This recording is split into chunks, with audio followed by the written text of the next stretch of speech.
Welcome to After Credits, part of the Popcornography subscription, and myself, Rick. And me, Dean. I've just walked out of the cinema, and what have we just seen? We have just seen Blade Runner 2049. Thanks, Dean. Thank you. I'm just still trying to get the feeling back in my legs, because that is a long film. That is a long film. The original was long, but this one was even longer. Now, I'm going to be honest straight away, I haven't seen the first one, or the other 2047. So I'm a little bit behind.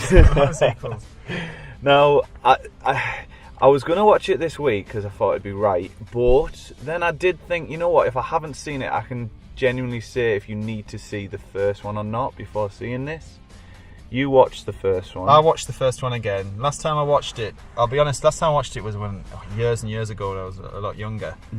And I've never had the inkling to go and watch it again. So that's the thing, I've never wanted to watch the first one, and I can't put my finger on why.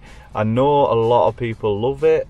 No, it goes down as a cult classic, a cult sci-fi classic. Yeah. And watching the first one, get a bit of context on the second one, when I watched it again, I can understand why I've not watched it again. It's a very, very slow paced film. There's long drawn out scenes, and there's it's not a very complicated storyline, the first one. It's quite straightforward, quite simple. There's a few questions that are ambiguous. There's quite a lot of different cuts to the first one, isn't there? Yeah.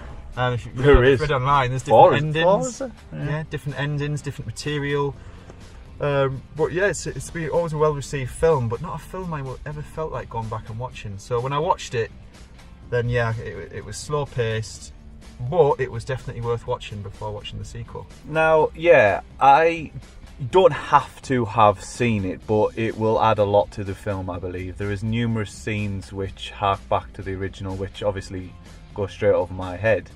But it is briefly explained at the beginning, with titles, isn't it? It is, yeah. Of what's happened, and you can quite quickly put the pieces together without seeing the first one.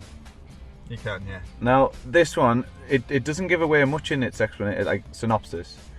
It says 30 years after the events of the first film, a new Blade Runner, LAPD officer K, Ryan Gosling, unearths a long-buried secret that has a potential to plunge what's left of society into chaos. K's discovery leads him on a quest to find Rick Deckard, played by Harrison Ford, a former LAPD Blade Runner who has been missing for 30 years. Let's jump straight into it. Visually, this has to be one of the most beautiful looking films, one of the most stunning films I've ever watched. I think that's what Blade Runner was about. Even back then, the original one that you haven't seen, Rick, but the original one was it had some fantastic visuals, and it didn't rush. It's not like modern films where one film just rushed the way through a storyline. This took its time for you to absorb these surroundings, absorb the sounds, and it really pulled you in as you're trying to follow the story. And there was I said to you when we came to watch this one, there's long areas of like 3 or 4 minutes where there's no dialogue whatsoever. It's just camera panning around. Yeah. And so did you appreciate that? Did you appreciate the pace of the film compared to all modern films are usually quick, aren't they? The quick, fast pace, that's what people are used to. Or do you think the general audiences are going to be turned off by that kind of pacing of a film? I heard a few people as we were leaving saying it was slow. There was someone in the toilet as well just after going, God, that was really slow. The original was as well. Now, the first act I really enjoyed, and the pacing didn't bother me so much, because it was slow, but you were invested. It was intriguing enough, wasn't it, to keep you like interested in it. But then the third act also was the same. Yeah. In the middle, I must admit, it was going just a touch too slow, and I was like, come on, like, I've got it. I understand what you're doing, and I was enjoying it, but I think it maybe was a little bit too slow in the middle. I think they're very brave, though. I understand exactly what you're saying, but they're very brave sticking to the original pacing of the movie. It's so true to the original. Anyone that loves the original is going to love the. I could sense it was slow. I could sense it was slow at the beginning and taking its time, and even at the end when it should have been picking up pace, you could sense it, but it was bubbling, and that was good as well. It felt a bit slow for me in the middle. Yeah, I understand what you're saying. And a lot of people will think that, and that's why a lot of people didn't rewatch the original Blade Runner. It's not in those films you'll think, oh, I'll watch that time and time again. Yeah. But it's one of those films that when you watch it, you appreciate it for what it is. It's a No, work of art as well. It's beautiful cinematic experience, I must admit. But thinking back to the original as well, it seemed like a much more busy city. In the original, there was cars flying everywhere. There was loads of people around. You don't see that. This felt quite empty. It felt like I don't want to get too much going on in the scene, so you just picked out certain things in the scenery when the camera was panning around to focus on. It wasn't like a busy city or a feeling of a busy city like the first one. There's only one genuine scene on the city streets, I think, isn't there? I think there is, and I don't remember many cars being around that city. There was like one car, and that was his. I saw a lot of adverts. A lot of adverts, yeah. But that's about it. And those scenes, I think the director probably made that choice on purpose because they were thinking they didn't want it to be too busy. You had focal points with the characters in each scene. And with the first one, there's a lot more cars, a lot more traffic, a lot more actors. It feels like a busy city in the first one. Okay. So that's different to the first one. It still had that, very much had that gritty feel, that lived-in look, which I believe the first one had. Yeah, it stayed true to that. Yeah. Yeah. It feels like the same universe. It feels like the same film, and it said very, very true to the original. And that must be hard to upgrade graphically, or like obviously all the effects and how far we've come, but yet to make it still feel like the same universe. Yeah. And that's what it stuck true to. One thing I loved, one thing I really liked in it was the soundtrack. It was incredible. There's no real music to it, is there, until like one scene, but it was just edging in every now and again, built up the tension beautifully, and it was like metallic sounds and technology. If you said technology, think of music, think of sounds. Think of sound effects of technology. That's what you get from that. Instead of dialogue in this film, you got a soundtrack. Yeah. That was in place of the dialogue. You can tell this film had a top-notch music producer on it. Hans Zimmer. And he probably enjoyed doing it as well because it's a unique film. It's a unique atmosphere. It's a unique universe. I think the general audience won't like the pacing of it.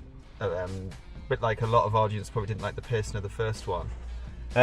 Acting, Ryan Gosling was superb.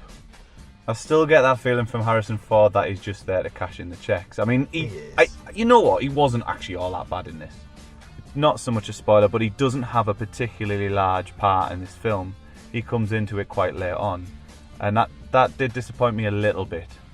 Yeah, I couldn't tell where he was going to come into the film from the trailers. You couldn't see where he is, but yeah, I always didn't expect him to have a huge part, to be honest, in the film. It's got a little bit of romance in there, which was quite nice. It has, and it mirrors it did mirror quite well the first film. Right, does it? It does. See, I don't pick up that, but I want one of them robot women thingy. The robot women thingy. Oh, yeah. She is beautiful. She is. Not to drop the but get her in more films. You get her in more films. Probably been a few. Anna de Armas. Oh, why do they always have hard names to pronounce? So I'd like one of them for Christmas, please, Dean. Christmas. So, we'll do a full review in our podcast, but straight up, out of 5, Blade Runner 2049. See, I said I was torn. I was torn between the two. Mm-hmm. Because I think the average audience that watches it will probably think, 2, 3, it was too slow. It didn't really pull me in. But for someone like me that's sci-fi and I like someone to do something a bit different now and again, I might have to go for